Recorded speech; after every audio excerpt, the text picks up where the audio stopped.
Hey friends, welcome to part 5. I told you earlier I'm going to talk to you about how to follow up like a pro, and we're going to do a little better than that actually. I'm going to call this one How to Follow Up Like a Pro Without Being Annoying. Because sometimes with multiple follow ups, you feel like you're being annoying, so I want to kind of get your head right, let's say, about that, give you a different perspective than maybe you have. Before I do that, though, I want to talk about something that I think is very important. So important that even though this is where I feel like it fits into this sequence of videos, I could have easily justified making it the one of the very early, if not the first videos. And that is being systematic and organized. If you use a CRM or some type of system to kind of keep you on track, that's good. But if you don't, it's really important to be organized. So I want to give you a few reasons why and things to kind of look out for. First of all, and we're going to do this by the way in very human terms. So if you've got a friend, some of your friends obviously you're in touch with very regularly, whereas others you're not as in touch with, not as frequently. But the ones you're not in touch with very frequently, oftentimes a lot of time passes and you feel kind of badly about the fact that it's been so long since you've been in touch. And you feel like I haven't been a very good friend. I'm not saying that that's true. It is a feeling, but it doesn't mean that you're not a good friend if you don't keep in touch. But it's always better to try to keep in touch with your friends. So it's important to get into a rhythm. Having a different CRM or having a CRM to work with helps you with that. I use one. You don't have to, but then you need to use your calendar and schedule things pretty regularly. It's going to take you a lot more time because it's critical to stay involved. So let's say that you've reached out to somebody, you had a little conversation, they're not ready for you to talk about maybe doing a share with them, but you want to keep in touch. You don't want to get in touch with the same person 2 or 3 days later. It seems like it's being pushy. You want to let a few weeks go by, maybe a month, maybe 3 months, not more than 3 months. But you need to let a little bit of time go by and then come back to them.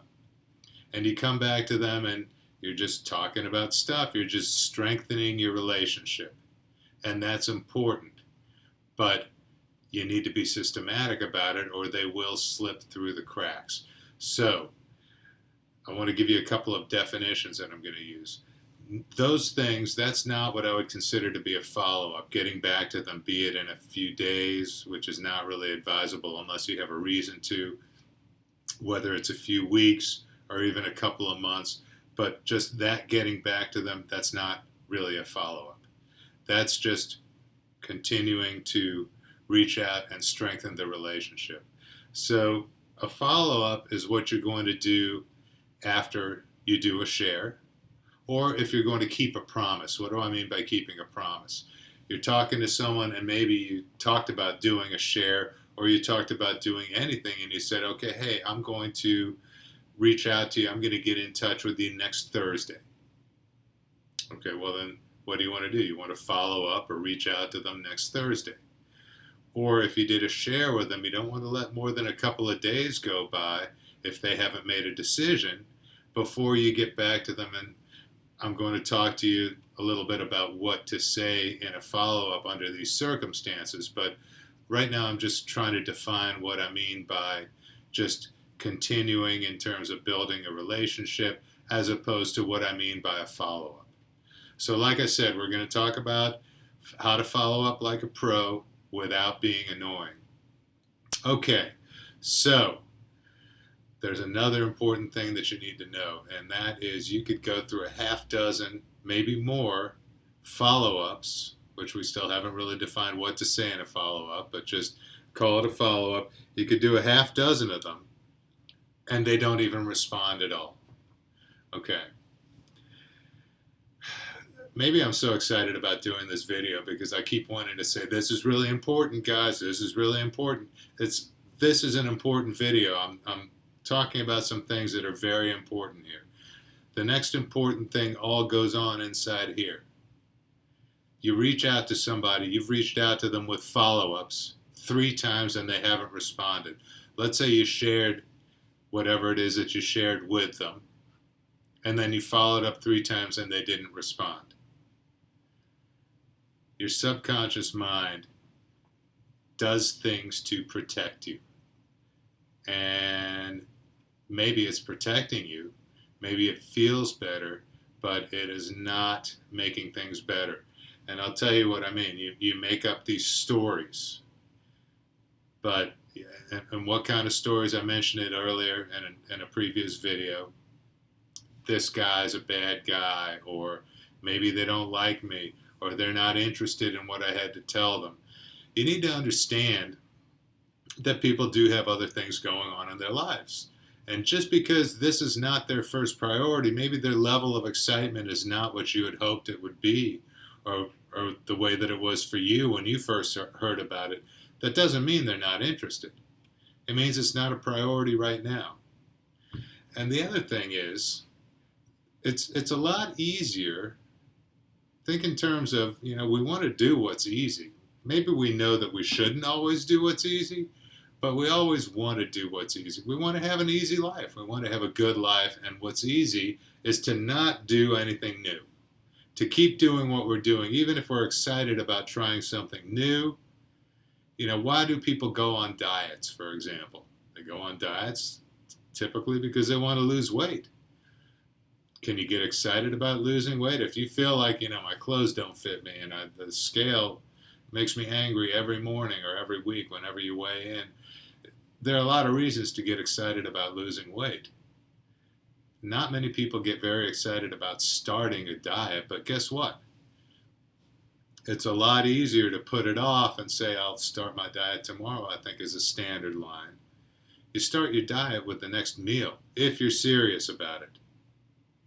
But they're thinking in terms of what's easier. And what's easier is, I might do that. I haven't decided whether I'm going to do it or not. Let me put it off. Indecision is easy. Getting started with something new is not. So don't let it go to your head. Forget about it. They didn't respond to you. I think my example in that previous video, which was a little bit crude, the dog peed on the baby. Okay, is it better if I say the dog vomited on the baby? In any event, they had something going on that took precedence. Or maybe they had nothing going on. If you send them a message, they may not even open the message. But I want to tell you a couple of things. Following up, first of all, is how we help people the most. You thought enough of them to share this with them or to want to share with them. And they didn't say no. They just didn't say yes. And so they're not going to come and reach back out to you. You're going to be waiting around forever if you're waiting for that. But you're showing that you care, that you continue to care.